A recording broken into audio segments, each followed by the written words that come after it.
Assalaamu calaykum waraxmatullaahi wabarakaatu. Kulanti wacan oo wanaagsan dhammaantiin meel kastoo aad joogtaan.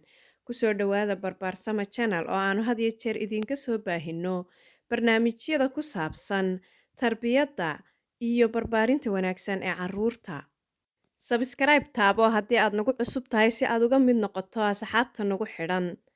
Like garee haddii uu ku cajabiye mowduucaanu ka hadlaynaa, siina share garee si uu u gaadho waalidiinta Soomaaliyeed meel kastoo ay joogaan. Mahadsanid. Markan iyo mowduuceenna ayaa waxa uu noqonayaa riyada iyo saska habeenkii ee carruurta.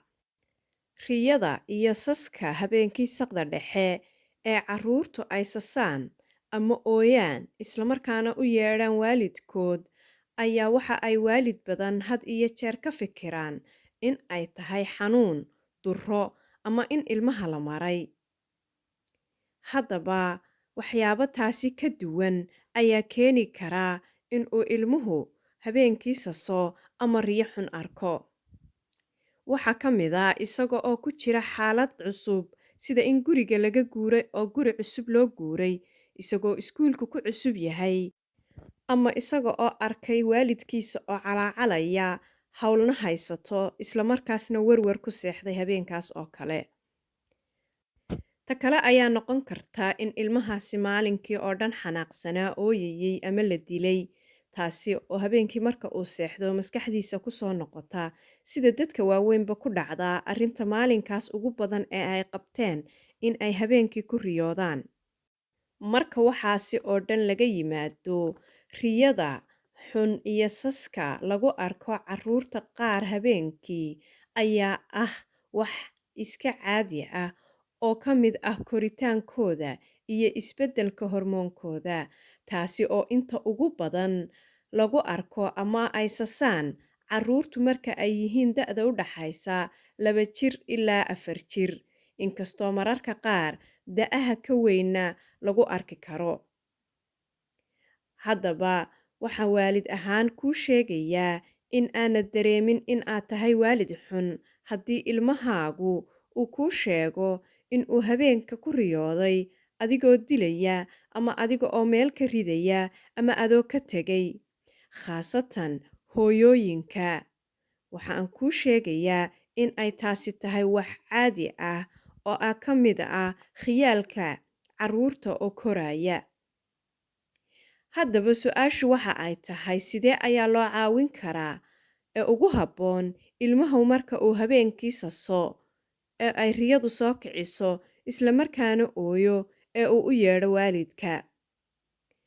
Qodobka koowaad ayaa waxa uu noqonayaa ee lagu caawin kara carruurta in la soo qabto, laabta la geliyo ama gacmaha la qabto, jidhkiinnuna inuu istaabto.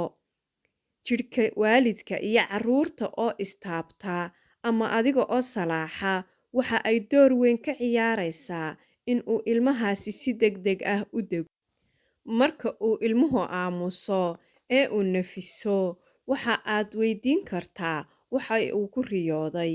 Marka uu kuu sheego, waxa aad tusi kartaa in meeshii uu wax ku arkayay aanay waxba joogin.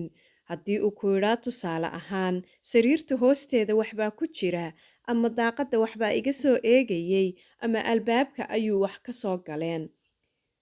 Isku day in uu kula hubiyo oo aad tusto in aanay haba yaraatee guriga waxba joogin, waxaasina ay ahayd riyo keliyaata.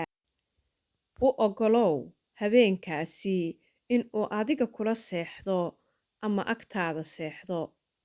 Sida tusaale, haddii uu qol kala seexan jiray, in uu qolkaaga iyo sariirtaada kula wadaago. Haddii uu kula seexan jirayna, in uu kuu soo dhowaado. Xilliga maalintii uga sheekee in adigaba aad aragto mararka qaar riyooyin xunxun. Aad toosto dabadeetana shaydaanka iska naarto, kadib dhinaca kale u seexato. U sheeg mararka qaar oo u akhri ducooyinka xilligaasoo kale lagu ducaysto marka uu qofku riyooyinkaasi oo kale arko. Taasi waxay ka hortagaysaa in ay iskaga khaldamaan riyada iyo nolosha dhabta ah. Waxa aanu ku baranayaa sida diinteennu inoo sheegtay in aynu samayno marka aynu aragno riyooyinka xunxun. Intaa ayaan kusoo gabagabeynayaa mawduuceennan aynu kaga hadlaynay riyooyinka xunxun iyo saska habeenkii. Waxaan rajaynayaa in aad wax badan ka faa'iideen. Haddii aad ka heshay garee, sabskraibta ha ka ilaawin haddaad nagu cusub tahay, siina sheer garee si uu u gaadho waalidiinta Soomaaliyeed meel kastoo ay joogaan. Tan iyo kulanti dambe waxaan idinkaga tegayaa. Asalaamu calaykum waraxmatullaahi wabarakaatu.